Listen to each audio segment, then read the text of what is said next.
બધું સ્થાન નિયંત્રણ કર્યું કે વ્યક્તિ નિર્માણની વાત આવી, એમાં પછી બીજું સ્થાન આવે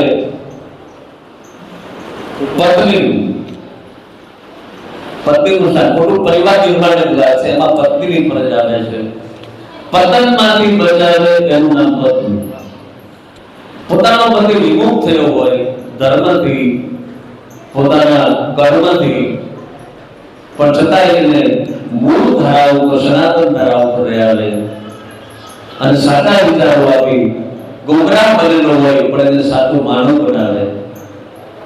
ગૃહિણી એટલે ઘરમાં કેવળ માત્ર મીઠું ને રોટલો ખાઈને જીવન ગુજારે, પણ બાજુના પડોશ વાળાને ખબર ન હોય કે આના ઘરમાં ચૂલો નથી સળગ્યો. એટલી ખાનદાની જે સ્ત્રીમાં હોય ખરેખર એ વંદન કરવાના લાયક માતૃશક્તિ છે. આ કુટુંબ પ્રબોધનની વાત અંતર્ગત કહું છું.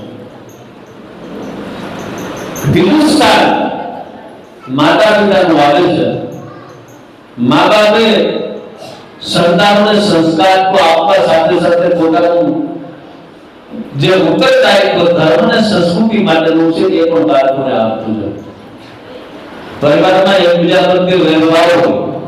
આજે અમે કહો કે ભાઈ વચ્ચે સામાન્ય નાની બાબતમાં ઝઘડો થઈ જાય, સહોદર હોય, એક જ માના કુખે જન્મ લીધો હોય અને બોલવાનો પણ વ્યવહાર મળે, આ કઈ રીતની વિચારતા, આ કઈ રીતનો ધર્મ?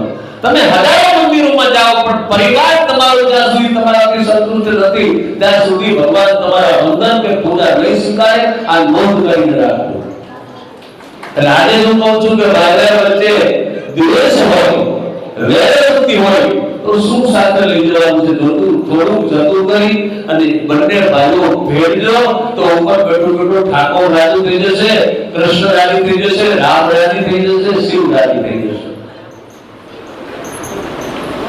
દીકરાઓ માતા પિતાની સેવા કરે, આદર કરશે, એની આજ્ઞાનું પાલન કરશે. આ વાત ગમશે નહીં.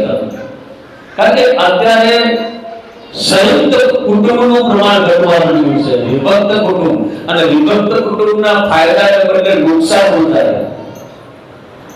પેલા સંયુક્ત કુટુંબમાં 5 સભ્યો હતા અને બાળકને સંસ્કારો આપવાની વડીલો સંસ્કારો આપતા, દાદા દાદી એમને વાતો કરતા, આપણી રામાયણની મહાભારતની એમને સંસ્કારોનું સિંચન કરતા અને બાળકો જોતામાં મોટા થઈ જતા, પતિ પત્નીને બેને ખબર પણ ન હોય.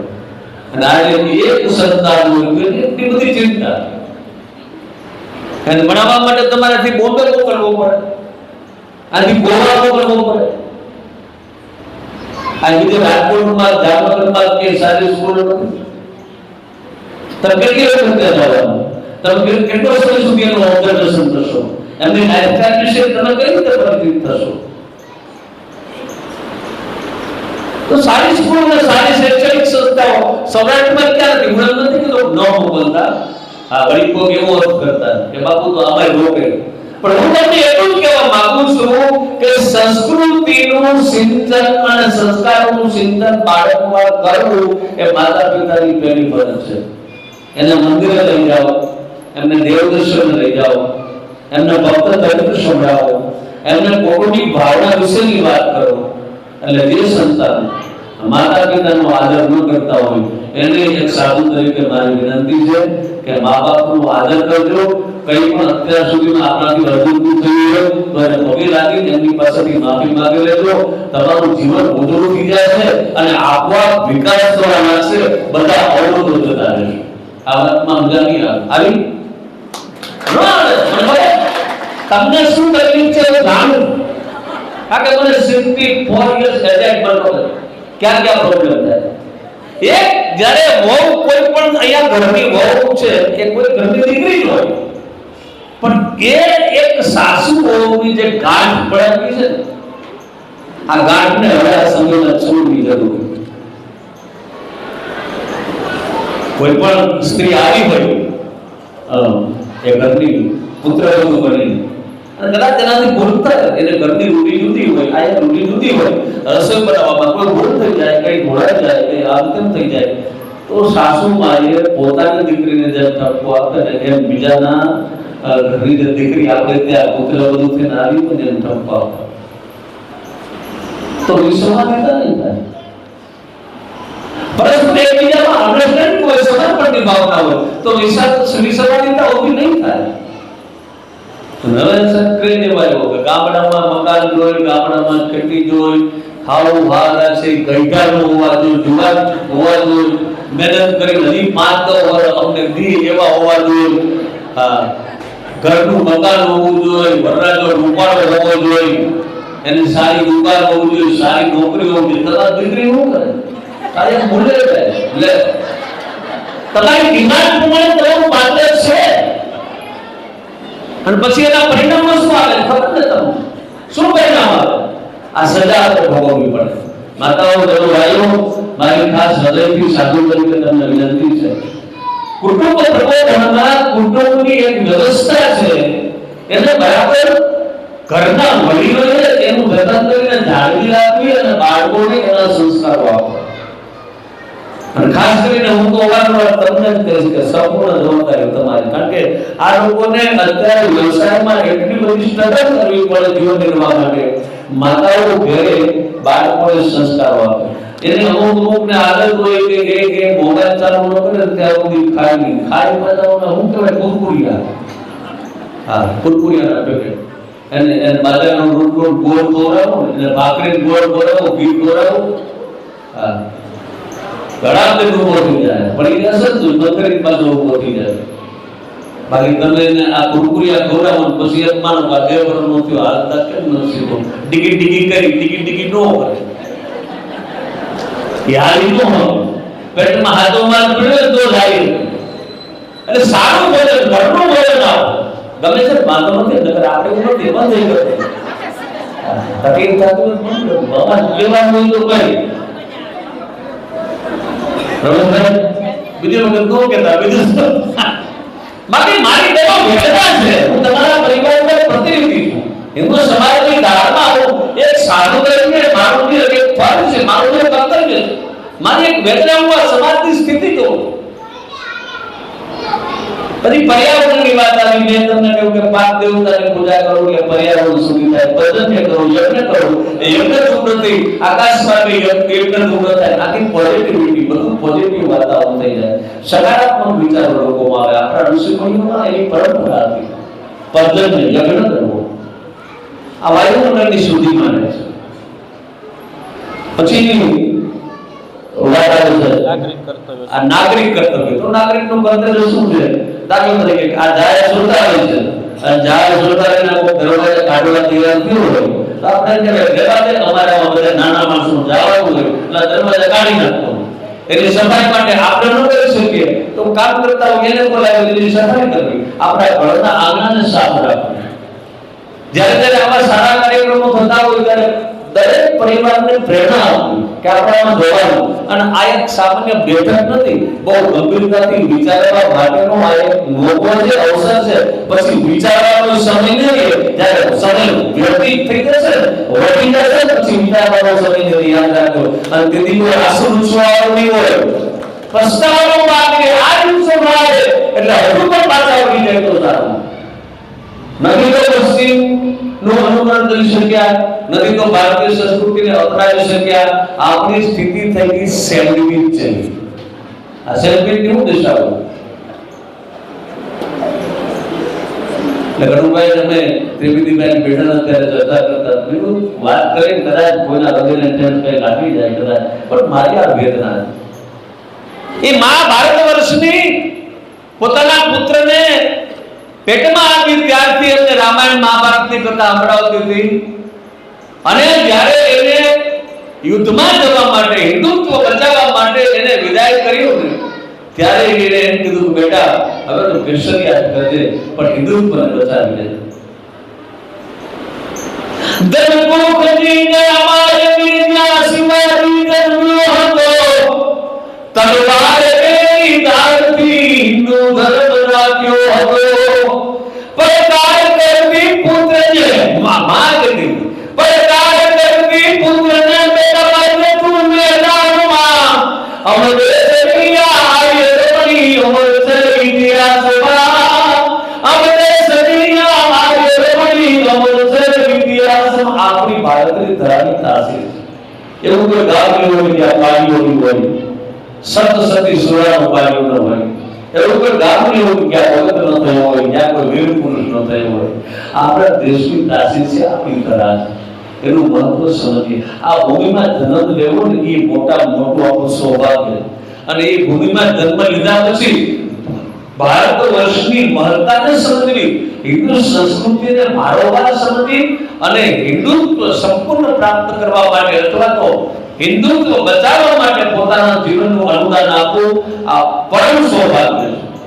એટલે અહીંયા આપ સર્વ આવ્યા છો. હવે સમય થાતો જાય છે, time and date weight four none, સમયનું કામ કરે. પણ આંતરિકભાઈ બધા વડીલોને હું જોઉં છું અને વીર પુરુષો સરહદ ઉપર કઈ બાજુથી દુશ્મનની ગોળી આવે એની પરવા કર્યા વગર ભારત માતાની આચર એના ચારે છેડા પકડીને બેઠા હોય.